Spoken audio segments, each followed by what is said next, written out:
हो सकता है 5 तारीख को, 6 तारीख को ठीक है फाइनल नहीं हो पाया है, और हो सकता है 5 या 6 को एक पब्लिक रैली होगी रांची में, जिसको कांग्रेस अध्यक्ष मल्लिकार्जुन खड़गे जी और राहुल जी दोनों संबोधित करेंगे। पर इसकी पूरी जानकारी मैं आपको 1-2 दिन में दे दूंगा। पर हो सकता है 5 और 6 को ये रैली रांची में जरूर होगी।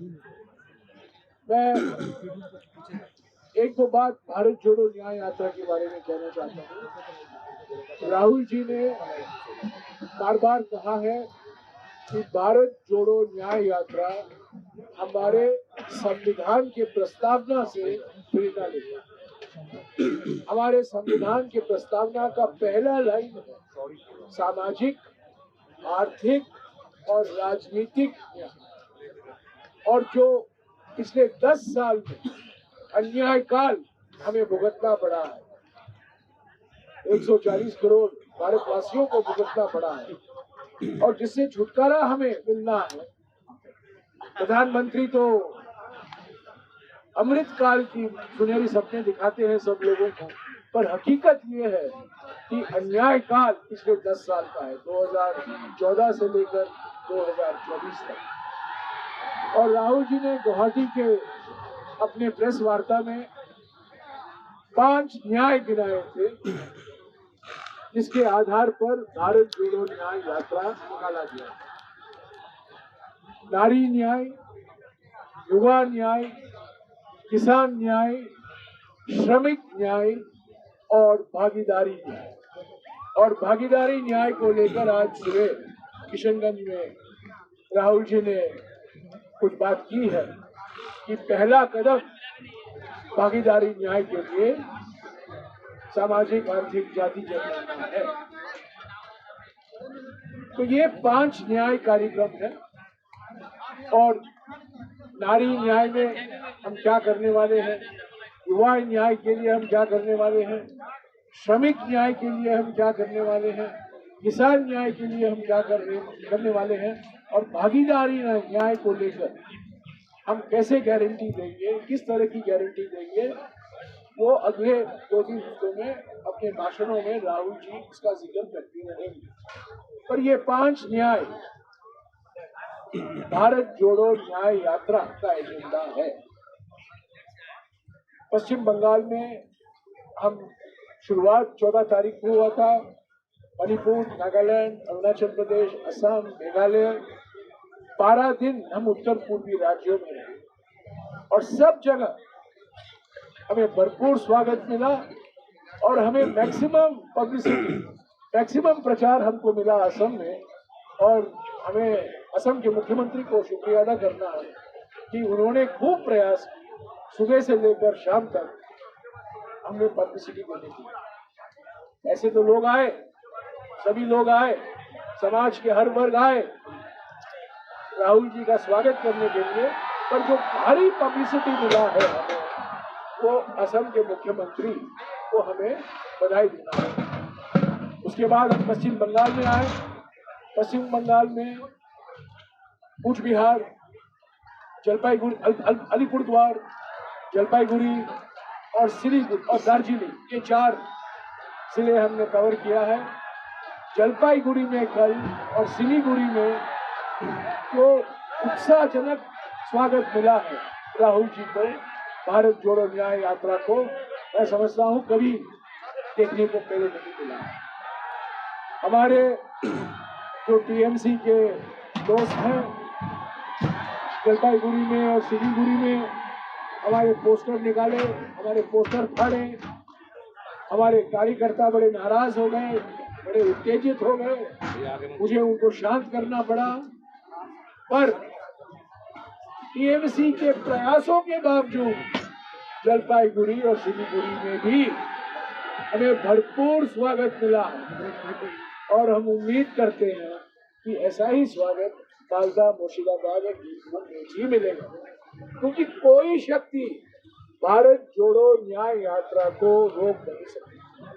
कोई भी कुछ प्रयास करे, हमारे पोस्टर फाड़े जाएं, लोगों को मना किया जाए कि आप सड़क पर मत आइए, रूट बदला जाए अंतिम क्षण में, ये सब चलते रहेंगे।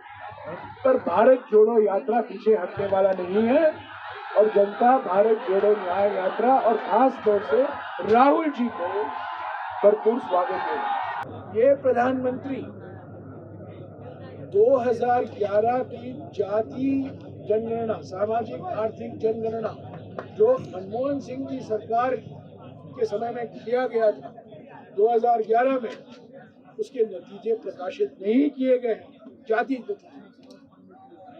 और सभी पार्टियों से, आरजेडी से, सीपीआईएम से, सीपीएम से, सीपीआई से, कांग्रेस पार्टी से, सभी लोगों ने मांग की प्रधानमंत्री से, संसद में, लोकसभा में, राज्यसभा में, जाति जनगणना कराइए, इसको अपडेट कराइए।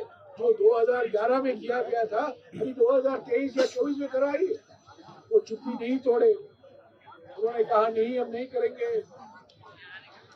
आज वो कहें, क्योंकि आज उनके एनडीए में वही व्यक्ति शामिल हुए हैं जिन्होंने बिहार में जाति जनगणना करवाया। किसी ने मुझे सवाल पूछा, क्या सामाजिक न्याय के गुरु, अपने आप को जो सामाजिक न्याय के गुरु मानते हैं नीतीश कुमार जी, वो बीजेपी एनडीए में शामिल हुए हैं, आप पर क्या असर होगा? मैंने उनसे पूछा, सवाल ये नहीं है, सवाल ये है एनडीए पर क्या असर होगा? क्या प्रधानमंत्री अपनी चुप्पी तोड़ेंगे जाति जनगणना के बारे में? तो यही सवाल है। तो ये दुर्भाग्यपूर्ण है, क्योंकि 3-4 महीने से हमारे साथ थे, सभी बैठकों में मौजूद थे। कर ये करना मैं समझता हूँ, ये पहले भी किया है इन्होंने। न्याय यात्रा झारखंड में जाने वाला है, अगले 3-4 दिन में होने वाला ही ये था।